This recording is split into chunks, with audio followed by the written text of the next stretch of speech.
An absolutely shocking report on how little it seems that car manufacturers really care about the safety of passengers in this country. But is it car manufacturers alone who are at fault over here? What about government policy? Is there a serious lack as far as the safety of passengers on cars? And these are some of the most popular, some of the best known small cars in the Indian market. To discuss this with me in the studio, David Ward, Secretary General of Global NCap, which carried out those tests. Dr. Rohit Baluja, the President of the Institute of Road Traffic Education. My colleague Siddharth Vinayak Patankar, who travelled to Germany to bring us that report. And Vishnu Mathur, the Director General of the Society of Indian Automobile Manufacturers. Mr. Ward, as you conducted those tests, what is the basic, on the basis of the results which you have, what is the basic message that you can give Indians out there who own these cars or who might be looking to buy them? Well, I think the really important thing about this kind of crash test information is it gives the consumer the opportunity to really assess the choices they face when they buy a vehicle and insist that the manufacturers make available safer products. And that actually is a win-win for everyone because the demand for safer cars will grow. I think the point you raise about government action is also important.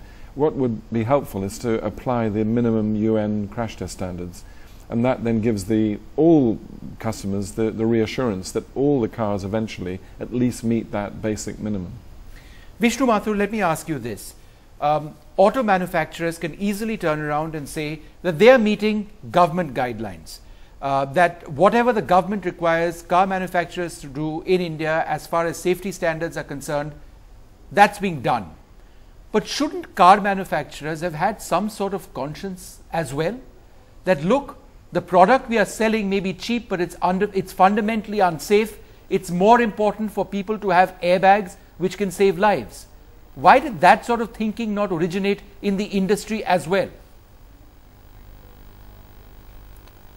Well, at the outset, I must welcome Global NCap to India, and I think having timed your visit to India in conjunction with the Auto Expo, I hope you will stay on and have a look at what the show brings and just to see what the consumer actually wants. That aside, I must thank Global NCap for the feedback given on the car industry in India in terms of their safety ratings, etc. I personally believe that every policy that is set up should have a very clear objective. You know, India today has the record, as you mentioned earlier, highest fatalities in road accidents. Therefore, safety, in my opinion, is an extremely important issue, and we as a country need to address this issue in a holistic manner. But sir, we know this, sir. What was being done all this time? Did we need NCAP to come in, sir? What was the Society of Indian Automobile Manufacturers doing? I'm coming to that. You see, 70% of the fatalities are in countries like India, two-wheeler owners and pedestrians. These are the real vulnerable sections.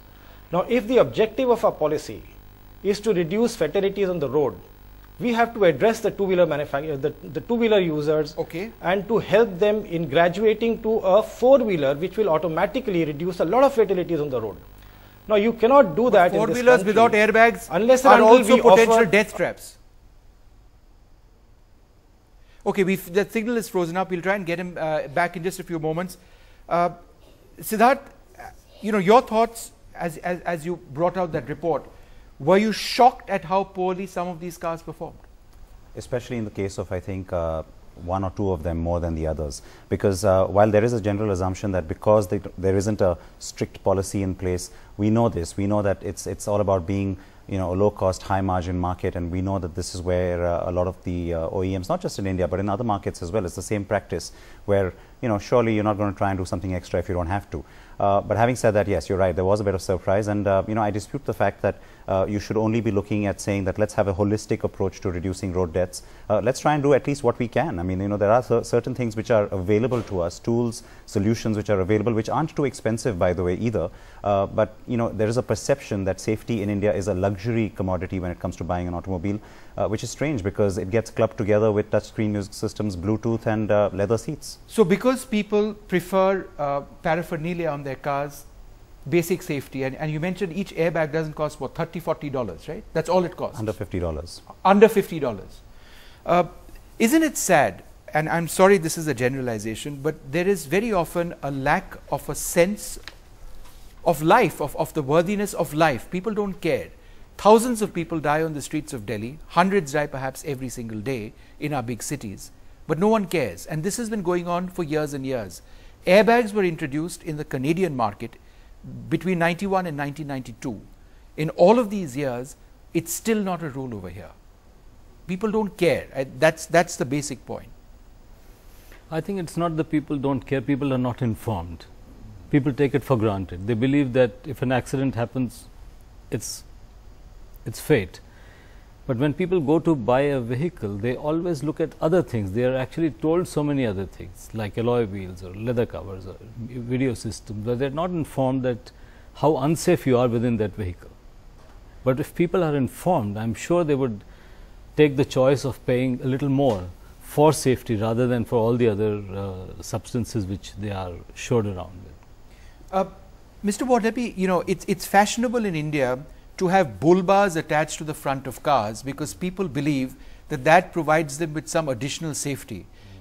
Isn't that a deeply questionable practice, because that same bar can actually kill you? Certainly, it's the wrong solution. I mean, it's bad actually for the vehicle occupants, but it's also very bad for pedestrians as well. It's the wrong direction. The direction we're trying to make vehicles is actually soften up the vehicle fronts for any risk of hitting a pedestrian. And then actually what you want, what the successful design does is it directs the energy in a crash away from the occupant area. And that's the clever stuff that car manufacturers already know. It's actually creating deliberate break points so that the energy, as they flows away from the driver, plus things like having airbags and so on. Those are the techniques we know work and which flow from having the right regulatory standards in place, and then also definitely informing the public, because I'm very confident that's why it's so valuable, the films that you're showing, because when the public see, it's not, you don't have to be a vehicle engineer to see the basics of this and understand the point that you know, an airbag in a sound structure of a car saves lives. And we're very sure that consumers in India, I think, are, you know, very well informed, demanding consumers. That's my impression.